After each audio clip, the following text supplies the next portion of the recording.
Welcome back. I'm Muncie Daniels, filling in for Donis. Muncie Daniels, a CNN media man, is well known for his witty and biting takes on current events. Renee, you can sit there and call me disconnected all After you a want. burnout, he packs up and escapes to peaceful woods in Poconos. Be phony and expect one not to flex. Especially if you don't have to live by the pen. Your man is your man, but treat him like your friend. All it is the code of the streets. He's enjoying a peaceful moment, trying to think about his next news report. Suddenly, there's a blackout. No phone signals either. He decides to go to his next door to seek help. Hello? No one answers. The house is empty. He said if I needed anything. Then he spots it, a nearby cabin with the door slightly ajar. Curiously, he steps inside and freezes. A dead white man's body chopped into pieces. Before he can even scream, he sees them. Two men in masks.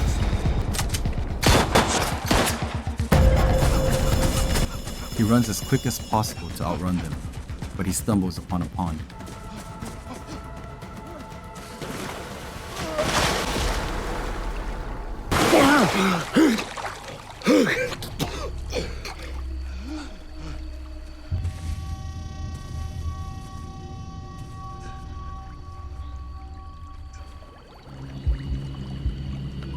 Definitely around here.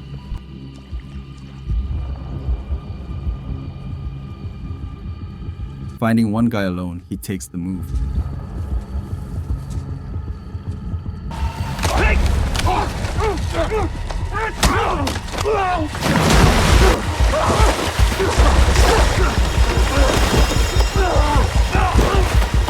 In self-defense, he grabs his pen and stabs the man in the neck.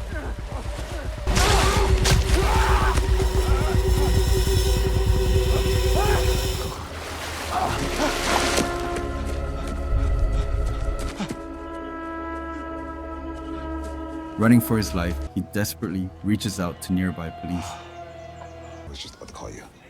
Speak of the devil and he shall appear. So, what's going on? Muncie, together with the police, takes a visit to the cabin.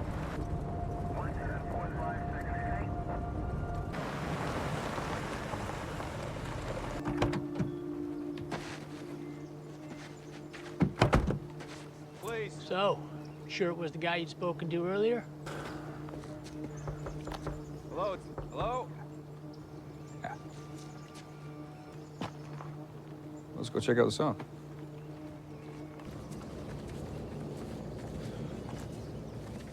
It's spotless.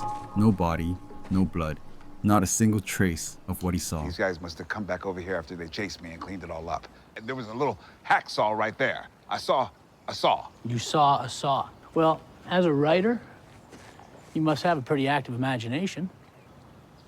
You think I'm making this up? The assailants The chased police do not believe in Muncie's words you, with and you were no just able to evidence. get away. They were wearing masks. One of the guys called the other one, Ant. Ant. Like the insect. Yes. Somebody missing a watch? We're not gonna end up arresting you for this, are we?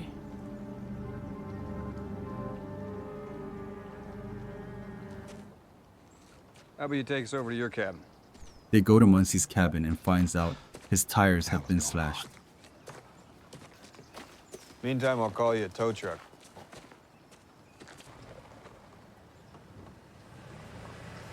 You got a jealous wife? You got a tracker down the rear well. He finds a tracker attached on his car. Easy peasy. Terrified and confused, Muncie flees back to the city.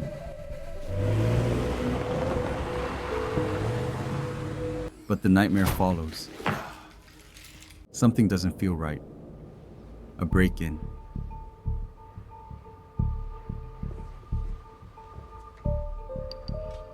He calls the police and his lawyer friend, desperate for help. Was broken. So running a check on you. Weed. Okay, they just doing their thing, right? Well, I'm not sure it's a break-in just yet. But if something's missing, call us and we'll add it to the report. I saw a man get chopped up last night. For real? Hey, you can't stand there with your dick in your hand. Nigga, my dick is not in my hand. All I'm saying is if you had a name. You know I got you. I can't just sit here doing nothing. You figure out who the fuck the guy at the cabin was. And maybe the cops will start listening. I've got no idea.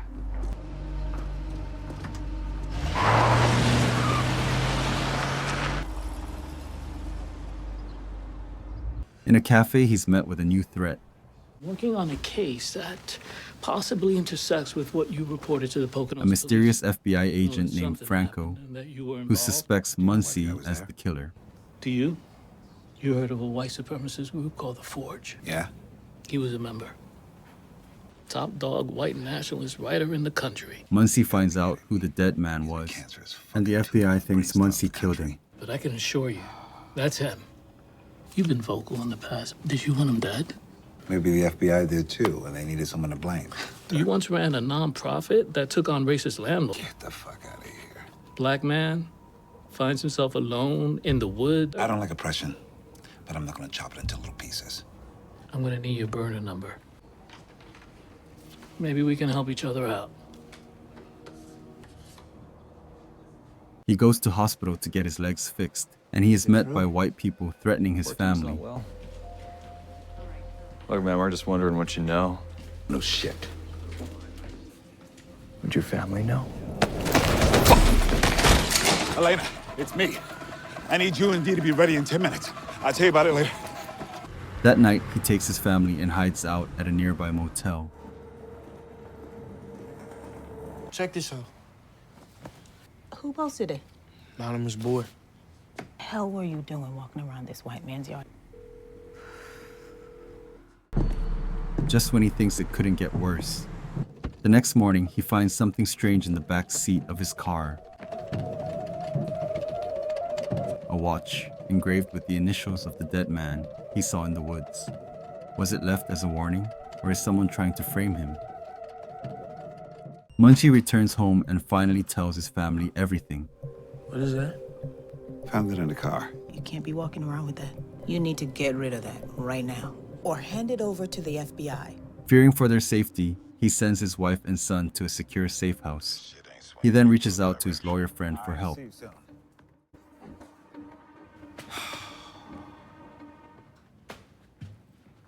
Muncie.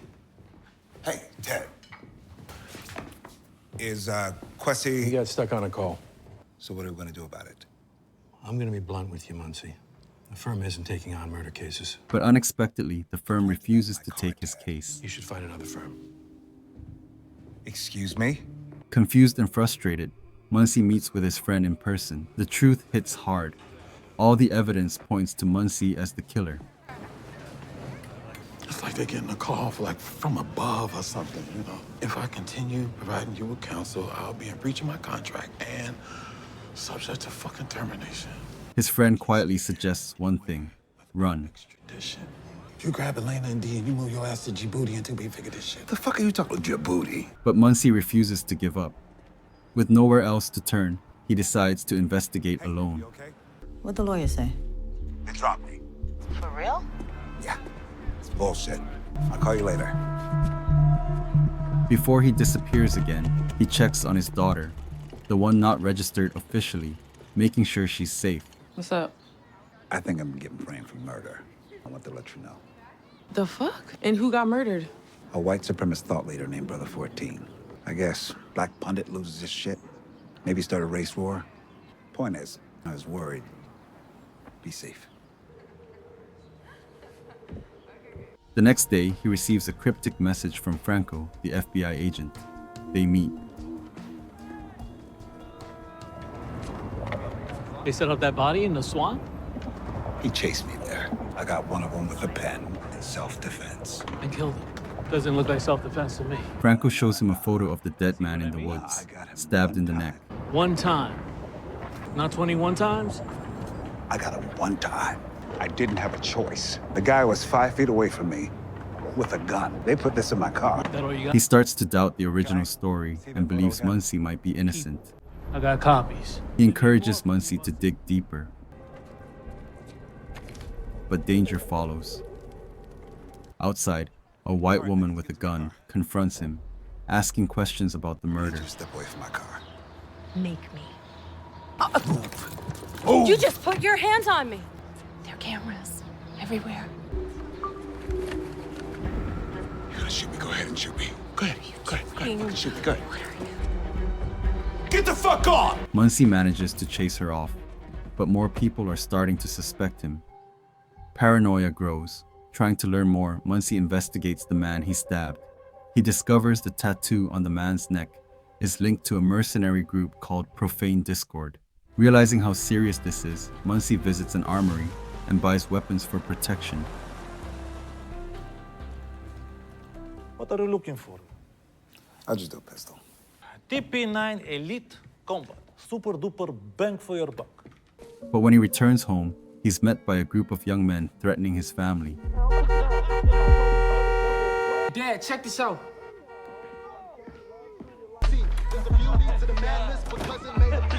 Your whole family in there hiding out? Get the fuck off my block. It ain't your block, homie. Your sister-in-law's, right? Watch your mouth, man. You got some rage, dude. Get in the fucking car and go! Is that what happened out in those woods? Would you lose your temper? Panicking, Muncie fires into the air. His family, terrified, watches him cross a line. A single impulsive act with heavy consequences.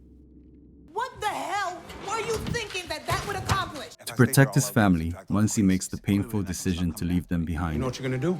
Yeah, there's a gun commune out in Reading. I think one of the guys who chased me might be there. Determined to uncover the truth, he heads to the heavily guarded gun commune known as Profane Discord. But they were expecting him.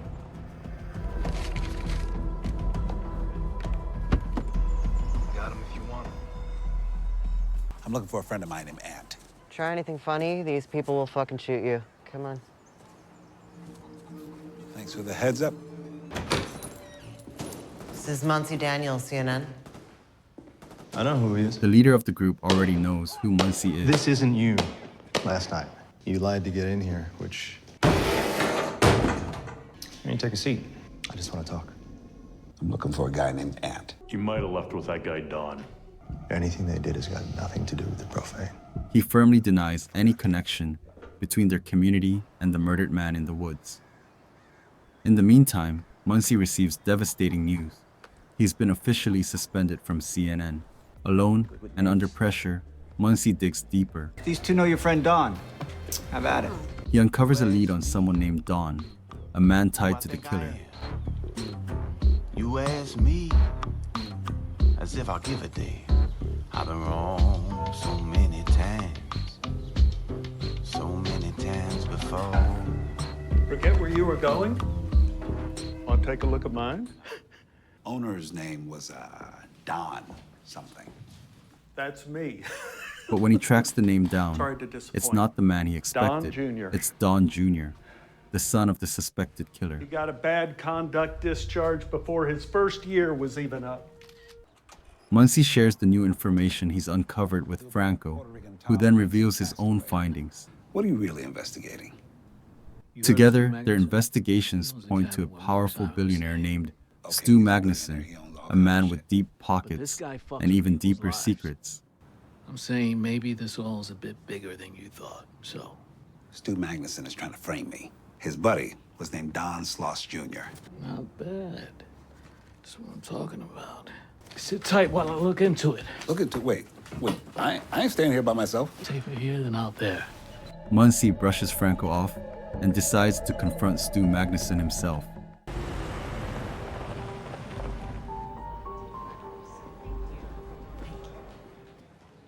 Stu, Muncie Daniels. I need you to extract me from the equation. You've got 2 hours to call. He delivers a cryptic message directly to Stu, but just as he thinks he's buying time, his phone rings. It's his daughter. They found Mark Simon's body in your building. Muncie is now the top headline on every major news outlet. Everything has exploded. The pressure is unbearable, and now he's running out of time.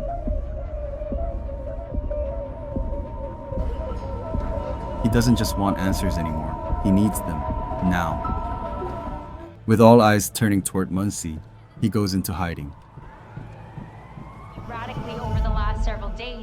including firing a gun on a residential street, which led to its suspension from CNN. Father George Daniels died while serving a life sentence for the 1987 murder. This is no longer something you can outrun. You need to talk to that lawyer again and figure this thing out.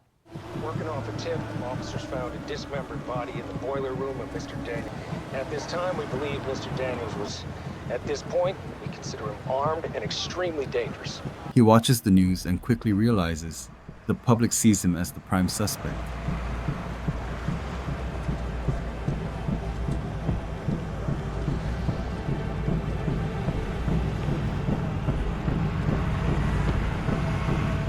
Desperate, he takes a bus to meet Isaiah and asks for help. If you've got any large items, please put them in the overhead compartments. If there's no room up there, in the seat underneath. We're going to be making stops in Newark, New Jersey, Trenton, Cherry Hill,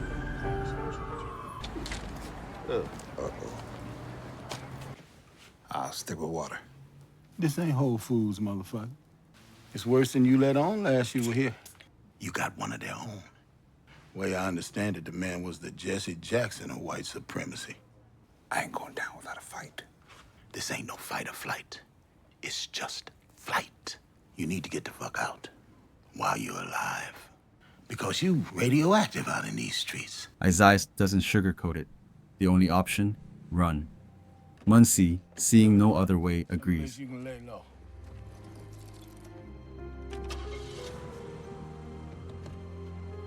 Isaiah finds a safe house right next door to Muncie's daughter.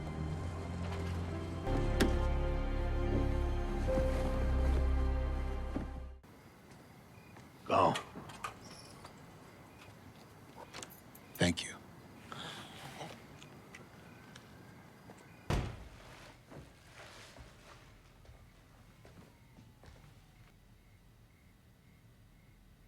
So, who knew you'd be a tycoon?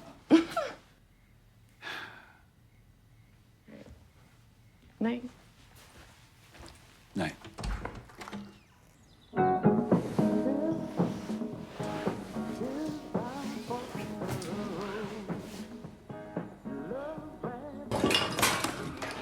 Hey, nobody's in here fucking and nobody's trespassing. Nigga, I watch TV. I know who you is. Okay.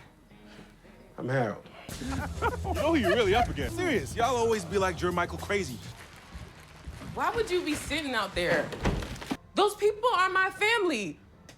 Everyone you come in contact with is in danger. But the next morning, his daughter becomes furious, afraid someone might recognize him. I should go. Where? Perhaps safely you don't know. You can't go to folks for help, then just cut them off. But it's just like you said. Everyone I come in contact with are in danger. I said that because I'm fucking pissed. I have no choice. Always. I think your first instinct is to run.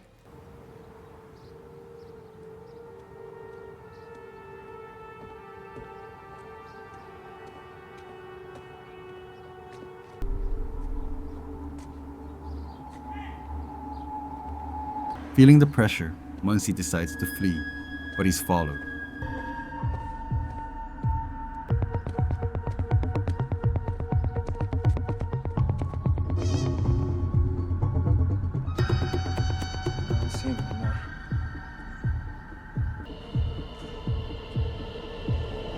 Why the fuck you follow me? I wasn't. Who the fuck are you? Don't fuck around with me. Get the fuck out of here. Okay. He confronts the stranger and learns the truth. The police are after him.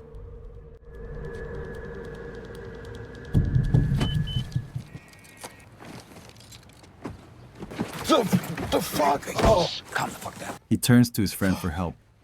I got a plan. I just need someone to believe in me. You are all over the news and socials, and there's reward money for you now. I know. You can't find Sloss, and you would never get to Magnuson. So what do I do now? Well, you can turn yourself in, or when you run, it's running away. But you gone, it might solve the crime. The friend suggests leaving the country for a while, hoping the investigation will shift. 4 a.m. Sharp. Muncie agrees. It's time to run, and run fast. So you just leaving? For now. But I want you to know that I love you. You too.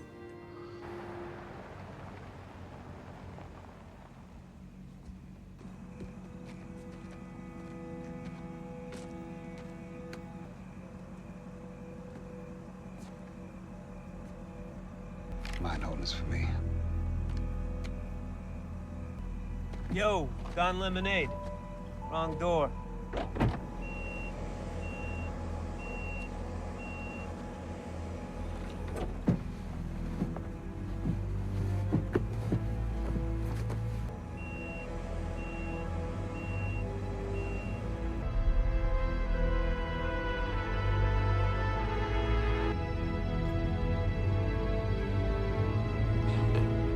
Everything seems to be going smoothly until they're stopped at a police checkpoint. Evening, officer. You want to pop the trunk for me? Yeah, sure thing. An officer pops the trunk. There's Muncie. Now it's a matter of time. Will Muncie prove his innocence before it's too late, or will he be behind bars before the truth comes out? I highly recommend watching the full movie. It's a wild, mind-blowing ride. Thanks for tuning in. Don't forget to subscribe and turn on notifications for more movie peeks.